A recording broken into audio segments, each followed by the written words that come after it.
The story continues with an alpha class boy expressing dissatisfaction about being placed in an unfamiliar location. He's concerned that the sun might damage his good-looking skin. Despite this, he enjoys the pleasant breeze until a sudden powerful wind blast hits him in the face, causing him to be eliminated from the competition. Romantica is revealed to be the one who launched the attack. She and Pram quickly found each other in the game and are now searching for Desir. Romantica explains that they located each other swiftly because they were transported closer. Pram, worried about Desir's well-being, asks Romantica if she thinks he's okay. Romantica finds Pram's concern adorable, but shifts her focus to use magic to locate Desir. A gust of wind surrounds the area, revealing 2 participants on one side and a lone opponent on the other. Romantica attempts to cast a wind spell to eliminate one of the isolated participants, but the spell is intercepted, and more opponents she sensed showed up. The girl in the group explains that using detection magic exposes the caster's location to opponents. Another guy comments that it's no surprise Romantica didn't know this since she's from the beta class. Pram responds by taking his sword out ready to fight, and Romantica challenges the opponents to prove who among them is truly superior. The 2 alpha class students express confidence in teaching Romantica and Pram the distinctions between their classes. Romantica is intrigued to see if the opponents can indeed defeat them. Pram surprises his opponent with an attack, but the guy blocks it and criticizes Pram for attacking while they were talking. Pram retreats, and Romantica realizes that these guys may not be as weak as they initially seem.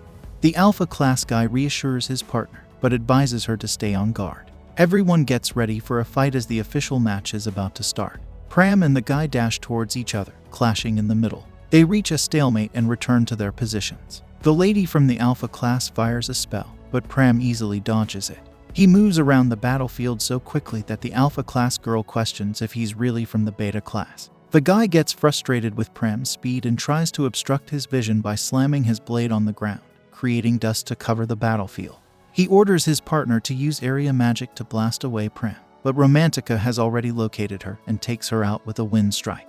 Romantica then uses her wind magic to clear the dust. Pram distracts the alpha class guy, leaving him open to a wind blast that eliminates him too. Romantica believes they might have won if they targeted her first, teaching the alpha class not to underestimate the beta class. The system notifies everyone of the latest disqualifications, and the beta class men are happy with their victory. Romantica hopes their future opponents make the same mistake as the 2 they just face. She praises Pram for his improvement, but he credits their party leader, Desir. Hearing Desir's name reminds Romantica that he's around, and she calls for him to join them. Desir emerges with a smile, stating he held back to check their fighting skills. Romantica asks for his opinion on the fight, and he commends Pram for his amazing performance. Romantica recalls how Desir easily reversed her spell, feeling annoyed despite being in the same party. Desir pats her head, thinking she wanted acknowledgement, but she angrily pushes his hand away, clarifying that she didn't.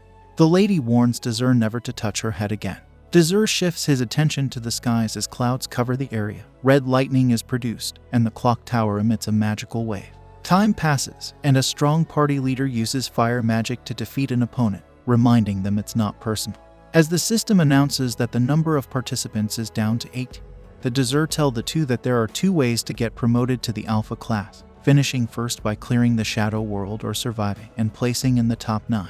Romantica questions if they can clear the shadow world, but the leader doubts it, as other participants would likely gang up on them during the process. This is because all remaining participants are alpha class. Desir thinks they have a good chance of finishing in the top 9.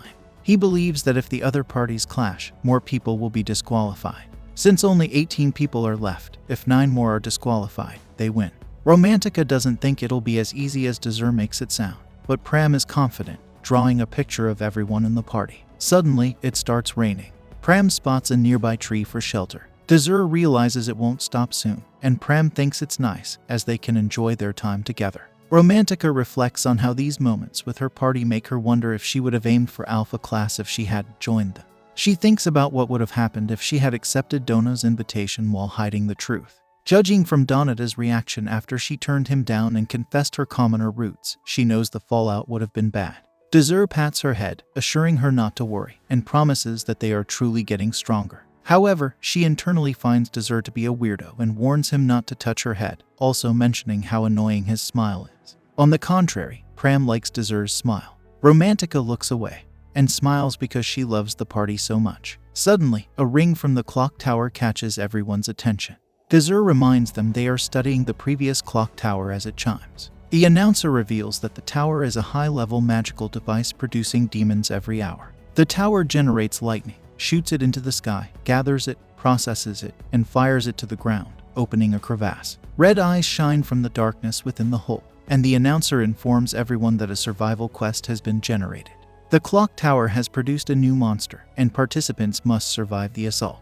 In the monitoring room, teachers watch as Professor Herrman gets excited, believing the beta class is going to get wiped out. He smugly turns back to look at Bridget, who has a worried look in her eyes. In the shadow world, the trio hears a scream, and the system announces that another player has been eliminated.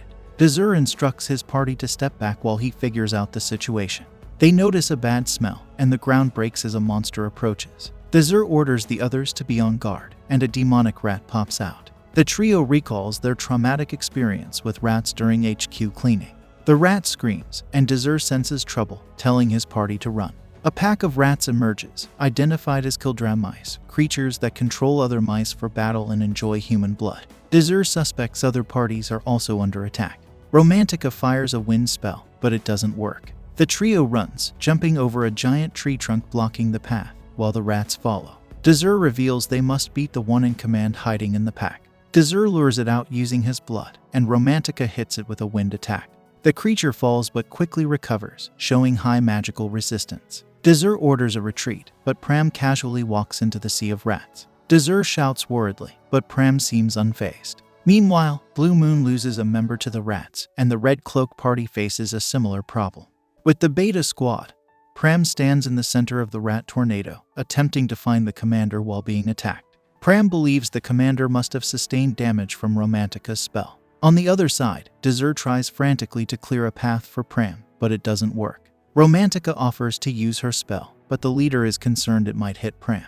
Desir recalls a vision of a defeated Pram from another timeline, but is interrupted when Pram makes a powerful thrust, pinpointing the boss mouse. The system announces the defeat of the monster, concluding the survival quest. Pram collapses from fatigue, and Desir thanks him, taking him under a tree to rest. Desir punches himself for allowing Pram to risk his life, emphasizing the goal of not losing any friends again. As he returns, the others notice an injury on his face, but he assures them it's nothing.